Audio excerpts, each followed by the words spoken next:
মুখ্যমন্ত্রী এই অযোগ্য মুখ্যমন্ত্রীকে অবিলম্বে জবাব দিতে হবে। মুখ্যমন্ত্রী মিথ্যা প্রতিশ্রুতি মানছি না, মানব না।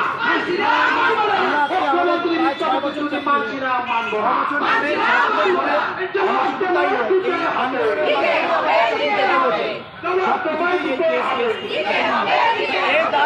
এই দায়কে সরকারকে নিতে হবে।